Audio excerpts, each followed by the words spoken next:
कोल्हापूर शहर आणि जिल्ह्यातील काही महत्त्वाच्या बातम्या आता आपण थोडक्यात पाहणार आहोत। त्यासाठी पाहूया संक्षिप्त बातम्या अर्थात फास्ट न्यूज।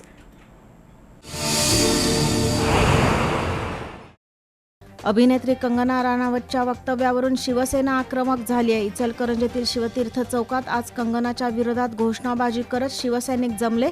कंगनाच्या निषेधार्थ घोषणा देत तिच्या प्रतिकात्मक पुतळ्याला जोडे मारत दहन करण्यात आलं।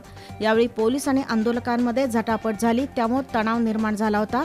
महादेव गौड, सयाजी चव्हाण, मलकारी लवटे, महेश बोहरा, धनाजी मोरे यांनी कंगनाच्या वक्तव्याचा निषेध करत केंद्र सरकारनं दिलेला पद्मश्री पुरस्कार परत घ्यावा आणि तिच्यावर देशद्रोहाचा गुन्हा दाखल करावा अशी मागणी केली। इचलकरंजीतील एएससी महाविद्यालयासमोर सेफ सिटी अंतर्गत सीसीटीव्ही कॅमेऱ्याचा खांब लावला आहे। शनिवारी रात्री कबनूरकडून इचलकरंजीत येत असलेल्या भरधाव चारचाकी वाहनानं या खांबाला धडक दिली, त्यामुळे खांबावरील वाहिन्या तुटून यंत्रणा ठप्प झाली। अपघातानंतर काही काळ वाहतूकही विस्कळीत झाली होती। याबाबत माहिती समजताच शिवाजीनगरचे पोलीस दाखल झाले। वाहन चालकानं पलायन केल्यानं पोलिसांनी वाहन ताब्यात घेतलं आहे। वाढदिवसाच्या खर्चाला फाटा देऊन युवा उद्योजक आणि ग्रोव्स इंडिया अर्बन निधी संस्थेचे संचालक सचिन कदम यांनी जीवनमुक्ती सेवा संस्थेला 25,000 रुपये मदत दिली। व्हाईट आर्मीचे अशोक रोकडे यांच्याकडे ही मदत सुपूर्द करण्यात आली। यावेळी चेअरमन विश्वास कोळी, धनंजय निकम, प्रकाश पाटकर, प्रशांत शिंदे, विनायक भाट उपस्थित होते। शिरोळ तालुक्यातील टाकळीवाडी येथील एसआरपी पोलीस मल्लप्पा अण्णाप्पा काणे यांनी नोकरीतील निवृत्ती घेत आध्यात्मिक मार्ग स्वीकारला। इतकंच नव्हे तर त्यांनी जैन धर्मियातील परंपरेनुसार मुनी दीक्षा घेतली। या निमित्तानं गावात विविध धार्मिक कार्यक्रम आयोजित करण्यात आले होते। दुपारी गावातील प्रमुख मार्गावरून सवाद्य मिरवणूक काढण्यात आली। त्यावेळी मोठ्या संख्येनं जैन श्रावक श्राविका उपस्थित होते। ठिकठिकाणी फुलांची उधळण करत ही मिरवणूक संपन्न झाली। कार्यक्रमाला स्वरूपा यड्रावकर, जयपाल काणे, अभय काणे, भरत पाटील, गुंडाप्पा काणे यांच्यासह जैन श्रावक श्राविका उपस्थित होते। चतुर्थ श्रेणी कर्मचाऱ्यांच्या विविध मागण्यांसाठी 25 नोव्हेंबरला मंत्रालयावर मोर्चा काढण्यात येणार आहे। या मोर्चाच्या तयारीचा एक भाग म्हणून जिल्हाधिकारी कार्यालयासमोर द्वारसभा घेण्यात आली। 25 नोव्हेंबरच्या मोर्चात चतुर्थ श्रेणी कर्मचाऱ्यांनी मोठ्या संख्येनं सहभागी व्हावं असं आवाहन महासंघाचे जिल्हाध्यक्ष रमेश भोसले यांनी केलं। यावेळी शशी भोसले, राजू शिंदे, कुमार कांबळे, राजू बोराटे यांच्यासह कर्मचारी उपस्थित होते। कळंबा इथल्या भोगम हायस्कूलचे शिक्षक किरण पाटील यांनी विना अनुदानित संस्थांमधील काम करणाऱ्या शिक्षकांच्या समस्यांवर प्रकाशझोत टाकणारं संघर्ष गाथा हे पुस्तक लिहिलं। या पुस्तकाचं प्रकाशन राज्याच्या शिक्षण मंत्री वर्षा गायकवाड यांच्या हस्ते मुंबईत नुकतंच करण्यात आलं। यावेळी शिक्षक आमदार जयंत आसगावकर, मारुती चव्हाण, सुनील नांदवडेकर, पांडुरंग इंगळे उपस्थित होते।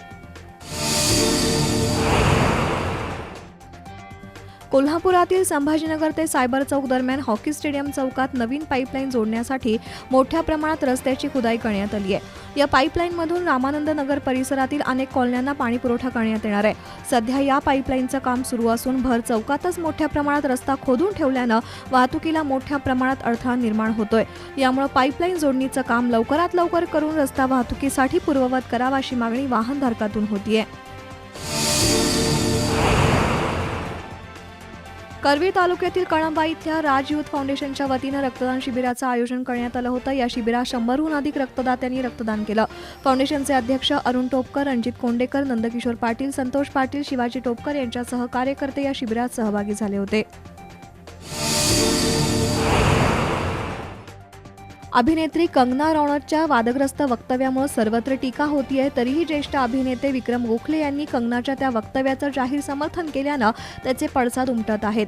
इचलकरंजीतील काँग्रेसचे कार्यकर्ते घोषणाबाजी करत मलाबादे चौकात जमले। कंगना आणि गोखले यांच्या विरोधात निदर्शनं करून त्यांच्या प्रतिकात्मक फलकाला काळं फासलं। देशाबद्दल बेताल वक्तव्य करणाऱ्या कंगना रनौतचा पद्मश्री पुरस्कार केंद्र सरकारनं काढून घ्यावा, तसंच अभिनेते विक्रम गोखले यांच्यावरही कारवाई करावी अशी मागणी नगरसेवक राहुल खंजिरे यांच्यासह आंदोलकांनी केली। आंदोलनात काँग्रेसचे पदाधिकारी, कार्यकर्ते सहभागी झाले होते। कोल्हापुरातील कदमवाडी भोसलेवाडी इथं रुपेश अडुळकर यांच्या पुढाकारानं विविध उपक्रम पार पडले। परिसरात घेतलेल्या किल्ला स्पर्धेचं बक्षीस वितरण चेतन महाराज, माजी नगरसेवक सत्यजित कदम, वैभव माने यांच्या हस्ते पार पडलं। कोविड काळात अखंडपणे सामाजिक सेवा करणारे सुनील यादव, कोरोनाबाधित मृतदेह अँब्युलन्सद्वारे नेणारी प्रिया पाटील आणि साऊथ कोरिया इथल्या वुमन वर्ल्ड कप बेसबॉल स्पर्धेत सहभागी झालेल्या गिरिजा बोडेकर यांचा सत्कार यावेळी करण्यात आला. यावेळी अक्षय जरग, रिंकू देसाई, अभि शाह, अजय माळी, रितेश आडुळकर उपस्थित होते.